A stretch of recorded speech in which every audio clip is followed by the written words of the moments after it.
Welcome to WatchJojo Cooking. Today we're going to be making a stew using the fresh chicken we have from our breaking down the chicken episode. This is chicken drumstick and thigh, nice dark meat, perfect for a nice hearty roast.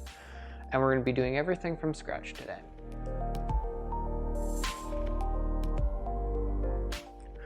So we're going to start everything off. We're going to pan sear our chicken. We're not going to fully cook it. We're just going to like kind of crisp the outside, lock in the juices, and we're going to do that in some bacon fat. I always save all my bacon fat from basically any wraps I make, like if I'm making breakfast with bacon, I'm saving that because that stuff is liquid gold, and it's going to add a nice fatty flavor to our chicken. We're going to crank this guy up just to start getting her hot. A little bit of bacon fat. Spread that goodness around. If you've got a brand new pan, try and avoid using metal on metal. I have roommates, so my pans are already screwed. Oil makes a nice smooth surface, makes for a firm sear. The advantage of the bacon fat is quite literally just the flavor. It is a slightly lower burning temperature, so you have to kind of be a little more patient with your cooking. But the flavor is totally worth it.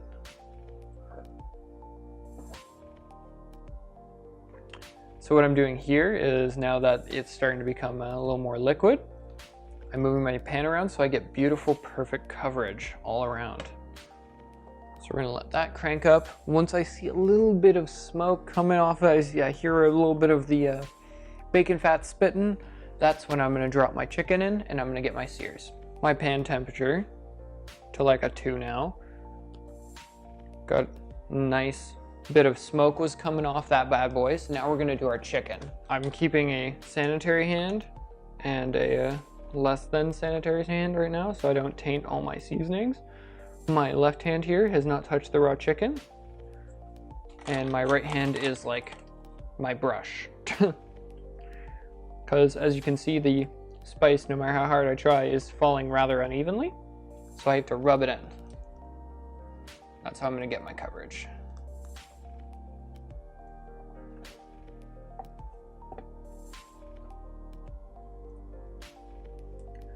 Finally, salt.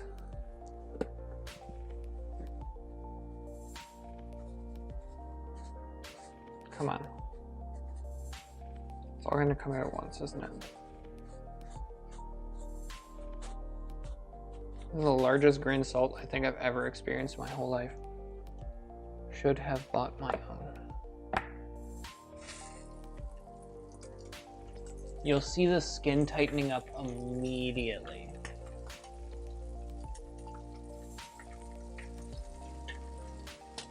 All gonna tighten up. The sear is gonna lock everything in.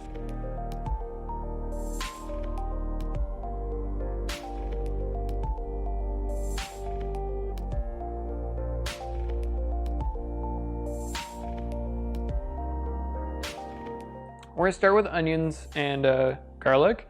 The reason we do that is the flavor together is fantastic.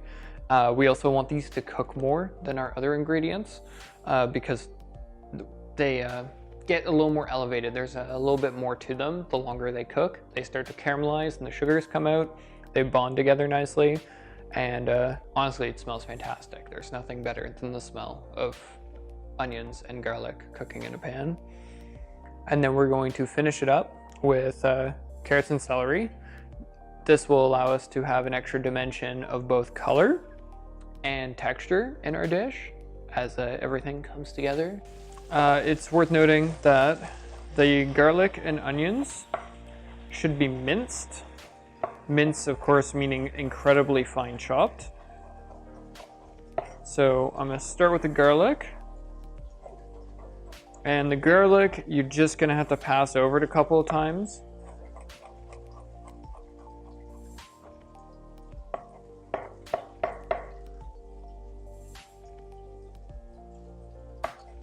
Boom.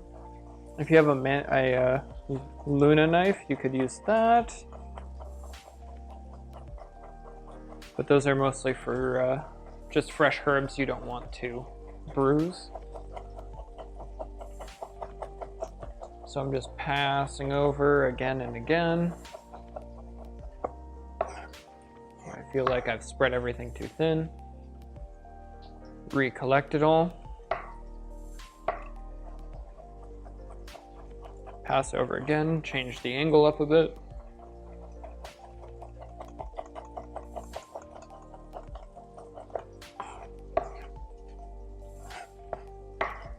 For the onion, you're allowed to get a little trickier. By keeping the core intact, you are able to thinly slice around the edges here. And then maybe do 1 to 2 sideways cuts here. Check 1. Check 2. And then you get this fun stuff where it's all nice and fine mince. Slash like a super small dice for a fraction of the effort. And let's get that strip there, there, and there. I'll just tidy them up.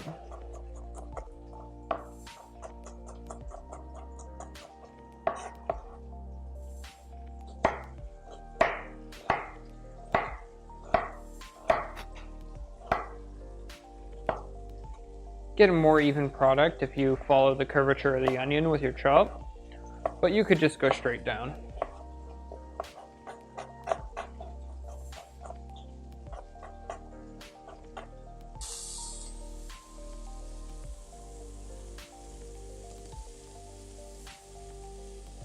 Went a little hard on the sear here, but as you can see, the brown, that caramelization, my ends have become translucent. Probably should put in the rest of my ingredients about 3 minutes ago. So these you want to have in bite-sized pieces.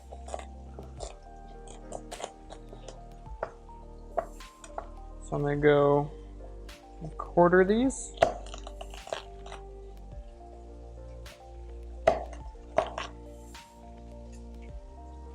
Cool.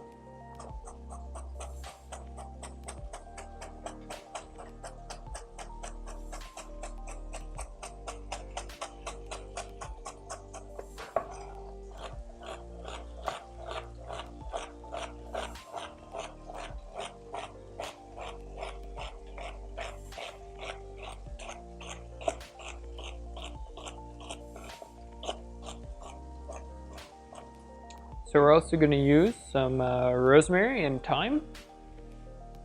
So trick with the rosemary, as I've used in other videos. So you grab from the thick point of the base, you pull backwards. If some of the leaves don't want to go, that's their choice. You can get them afterwards. As you can see, nice and easy. Peeled most of it off.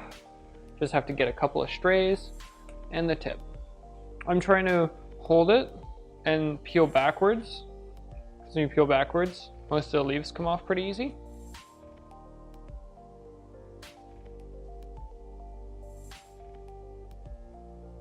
But I have like a specific knife for herbs because I have fun. Yeah, there's a new toy of mine. This is a Mezzaluna knife. So this one allows me to chop herbs without bruising them by rocking over them, and it's double bladed. You always want to chop your herbs even if you think the leaves are small enough. Breaking them up gives them a little more flavor. Releases all the scents, all those flavors, cracks them open. Kind of think of it as like unpacking and opening up a box. Or in this case, a present. Oh, flavor! Flavor Town.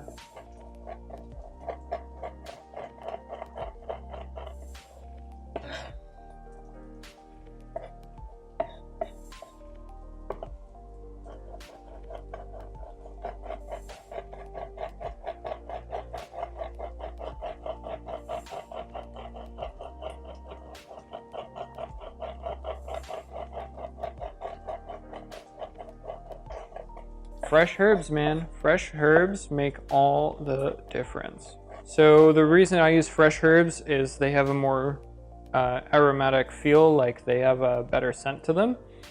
With dried herbs, you only get so far because they dehydrate it, they take all the liquid out. And we're gonna add our herbs, and we're gonna add our veg to our onion mix.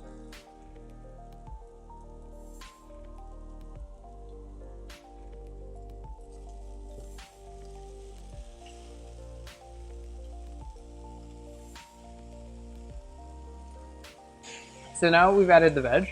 I'm adding a little bit of white wine here, and that will deglaze the pan, bring all the flavorful bits stuck to the bottom, take them off without burning them. Allows us to kind of start with a fresh start whenever we go to finish up everything. The wine pairs very nicely with the chicken, and goes very nicely with the veg as well. So, go around the edges.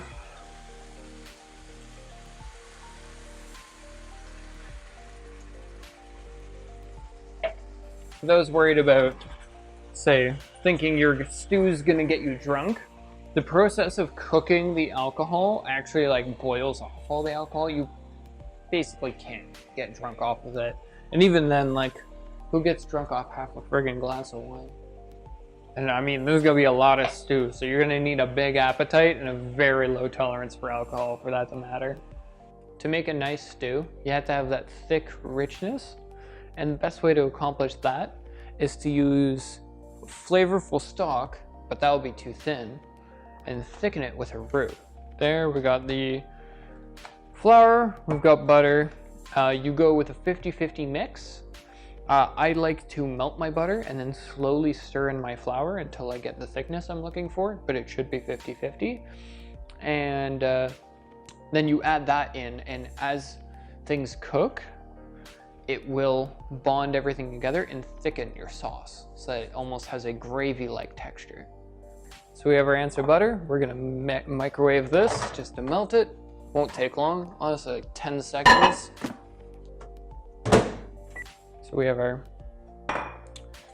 butter melted.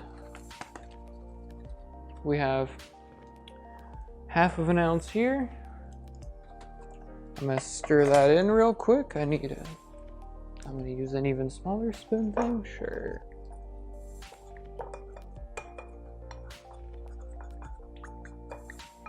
If you have a whisk, use that. Just use what you have on hand. As long as it's not chunky, you should be fine. Cool. So we added the first half. It's still kind of liquidy, so we're gonna add another 1/2 ounce here. Give that a stir. There you go. You're going for a creamy texture almost. Depending on how thick, the flavors, what you can do is you actually get like pan fry or like put in a pot your roux, depending on the quantity you need. And you can cook it up and change the color, which will change the color of your dish, and it'll also change how thick it is. So now we're gonna add some stock to our stew here. So this is a homemade stock. You can see our previous video on fresh chicken stock made from a chicken carcass that we broke down in yet another video. Gonna be 3 to 4 cups of this.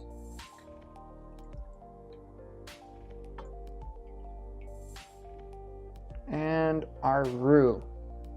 So we'll turn this back up because it's simmered for long enough. There, and roux. So this is what we're adding to the stew to thicken it.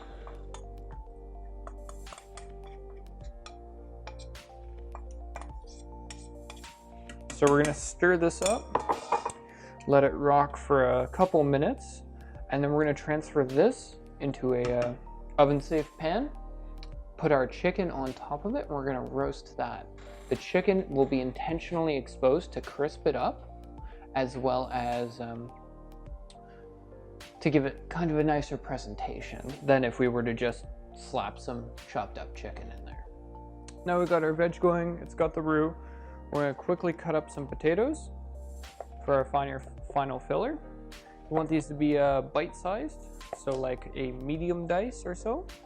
When it comes to cutting veg, I like to do slices and then give myself a nice flat surface to work with for the rest of it. So that's why each one of these is getting halved. So for this with chicken, I'm going with the yellow flesh potatoes.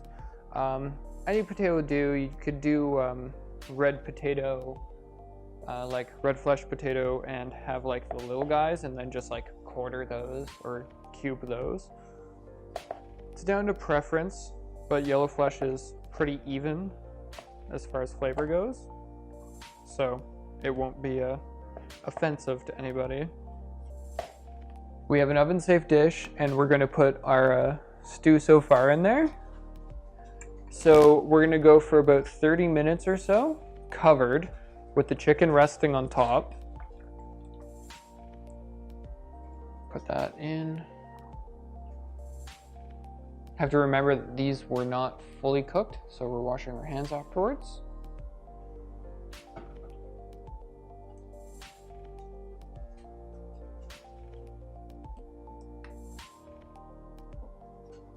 Cool. So they're on top for two reasons. One, we have skin on and we're going with whole pieces of chicken. So this gives us two advantages. One, we get to keep the skin, which will be crispy and flavorful. And two, we get to keep the bone in, which will keep the chicken really, really moist. But like everything is gonna be locked in there. So like it will be its own experience. The rest of the stew is almost like a side dish. And then also it's just gonna look really good. Whereas like a stew kind of, when you have your chicken there, it gets shredded, it gets broken up, and it doesn't look as visually appealing. So this is just trying to make it look a little more pretty. We're foiling this so that we are trapping in the moisture. And I'm fighting valiantly against this mess. There we go, that'll work. Oven is literally 2 degrees from going off. So let's just put it in now.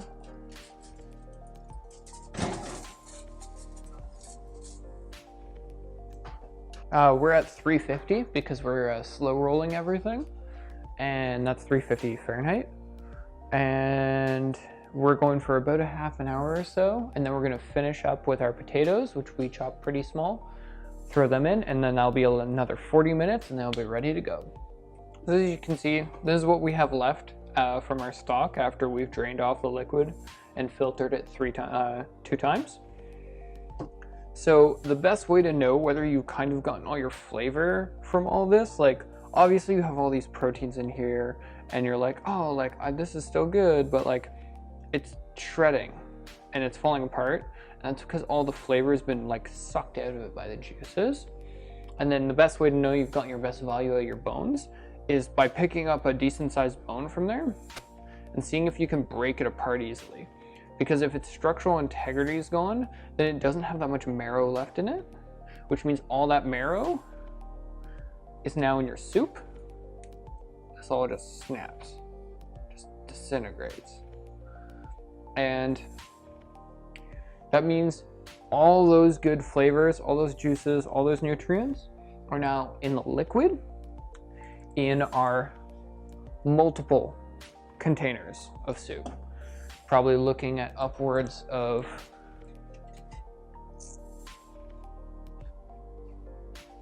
there and this big fella of soup. You can can it and freeze it. You can use this for your soups, for your stews. Basically, anytime it calls for chicken stock, boom, you have it. And you have like fresh, homemade, high quality ingredients instead of just like a little bit of chicken liquid and God knows what chickens they use and salt. The big thing here is this isn't salted so that you can season your soup when you're done, and that stops you from having a soup that's too salty. Timer's gone off. It's been about half an hour. Pop this guy out. Take this foil off. Nice and moist. And now what we're gonna do is we're going to try to fold our potatoes in. So I'm going to temporarily remove these chicken.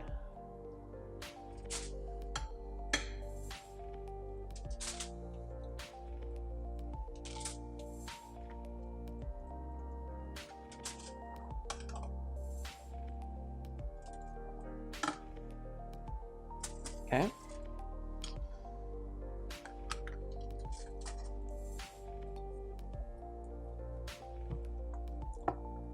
Now we're gonna add our potato. Let's see how far that gets us.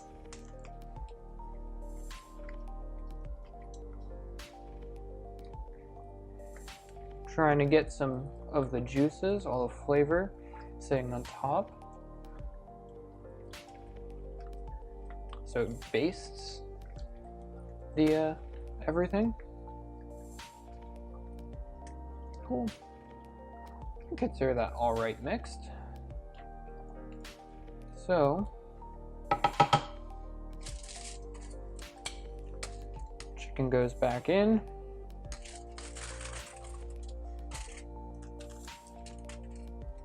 Thanks tinfoil, you jerk. Thanks tinfoil, you jerk. Boom.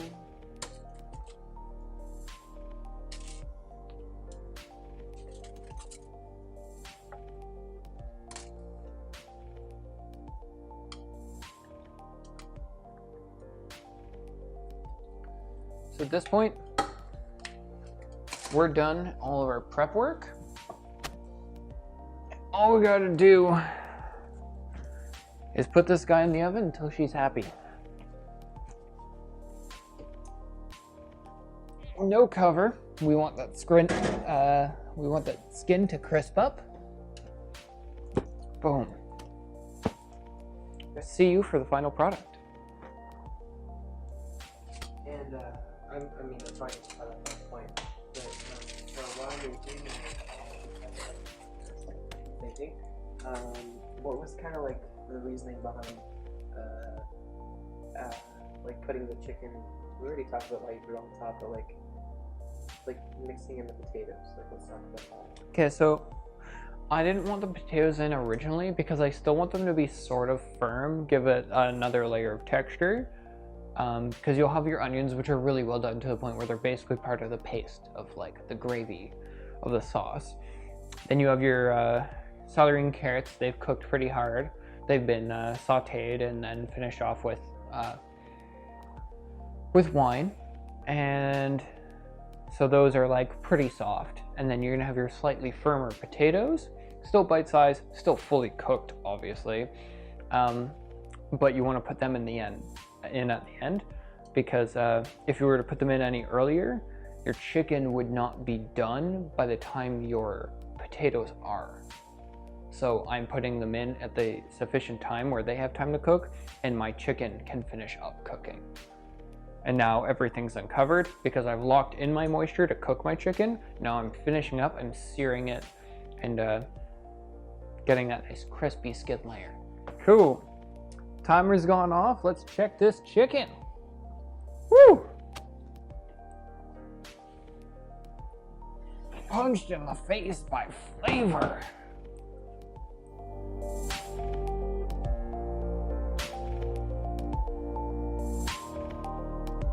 So we start with chicken from breaking down a whole chicken in a previous video. We pan-seared that with some bacon fat that we held on to because holding on to bacon fat is good value. After we finished that, we seared up our vegetables. We started with our onions and garlic, got those nice and aggressively sauteed, threw in the rest of our veg, then added our chicken stock, once again, another video, and added a little bit of a roux from earlier as well to thicken everything up, give us our nice saucy consistency. And we popped in the oven, baked it, threw in our potatoes like halfway through the baking process so that they're still pretty firm. And this is the final product.